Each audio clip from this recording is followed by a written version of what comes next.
আসসালামু আলাইকুম ওয়া রাহমাতুল্লাহি ওয়া বারাকাতুহু। ডিয়ার অডিয়েন্স, দীর্ঘদিন পর আপনাদের সামনে একটি অতীব গুরুত্বপূর্ণ ভিডিও নিয়ে হাজির হয়েছি। ভিডিওটির বিষয়বস্তু হলো, নবজাতকের জন্মের পর আমরা কিছু প্যারামিটারকে বিবেচনা করি, যে প্যারামিটারগুলো দিয়ে নবজাতক সুস্থ রয়েছে কি অসুস্থ তা বিবেচনা করা হয়। এটি একটি অতীব গুরুত্বপূর্ণ। আপনারা যদি মনোযোগ সহকারে ভিডিওটি দেখেন তাহলে সাধারণ জনগণ থেকে শুরু করে এই পেশার সাথে সংশ্লিষ্ট ডাক্তার, নার্স, মিডওয়াইফারি এবং অন্যান্য ধাই FWV যারা আছেন তারা খুব সহজেই বুঝতে পারবেন। তো এই প্যারামিটারগুলো হচ্ছে 5টি। এটি আবিষ্কার করেছেন ডাক্তার ভার্জিনিয়া আবগার 1952 সালে। এনার নাম অনুসারেই এই স্কোরিং সিস্টেমকে বলা হয় আবগার স্কোরিং সিস্টেম। অর্থাৎ এই স্কোরিং সিস্টেমে আমরা কিছু মার্ক দিই। এই মার্কগুলো বিবেচনা করে আমরা বুঝতে পারবো শিশুটি সুস্থ আছে কি অসুস্থ। এখানে বলে রাখা ভালো, আবগারিং সিস্টেমে 1 থেকে 10টি মার্ক দেয়া হয়। যদি শিশুটি 0 থেকে 3 মার্ক পায় তাহলে বুঝতে হবে শিশুটি সিভিয়ারলি ডিপ্রেসড অবস্থা আছে, মারাত্মক অসুস্থতার ভিতরে রয়েছে।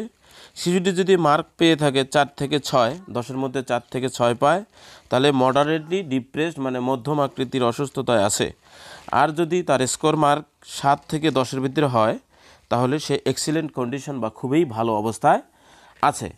তো এই মার্কগুলো কিভাবে দেয়া হয় আপনার মনোযোগ সহকারে শুনলে বুঝতে পারবেন। 5টি প্যারামিটার আমরা এখানে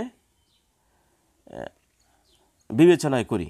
এই প্যারামিটারগুলো মনে রাখার সহজ উপায় হচ্ছে, আবগার স্কোরিং সিস্টেমে আবগার শব্দটি APGAR এই 5টি বর্ণ দ্বারা গঠিত হয়েছে। আপনারা স্ক্রিনে দেখতে পাচ্ছেন।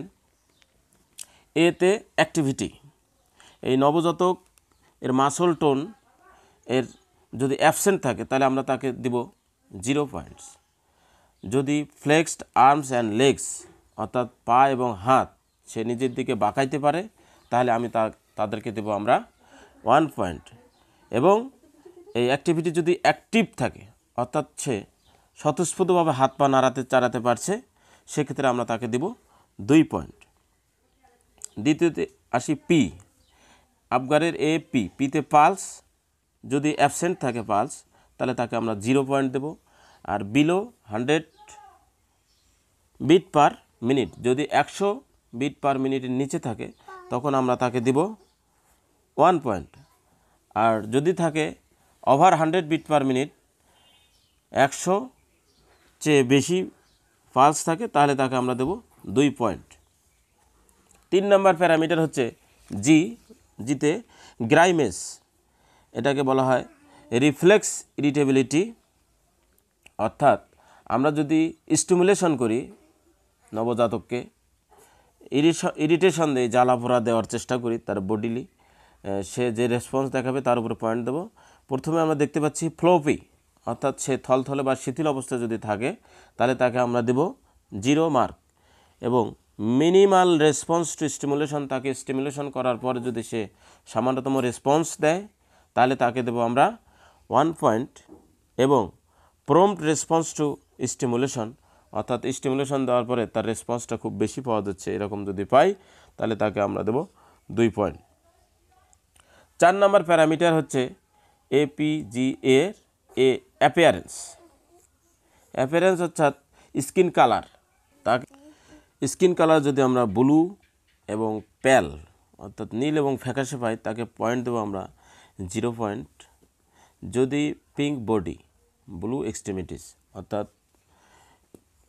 বডিটা যদি আমরা পিঙ্ক কালার গোলাপি বর্ণ পাই এবং শরীরের প্রান্তগুলো এক্সট্রিমিটিগুলো যদি নীল আকারে পাই তখন আমরা দেব 1 পয়েন্ট। আর যদি টোটাল বডি পাই গোলাপি বা পিঙ্ক কালার তখন তাকে আমরা দেব 2 পয়েন্ট।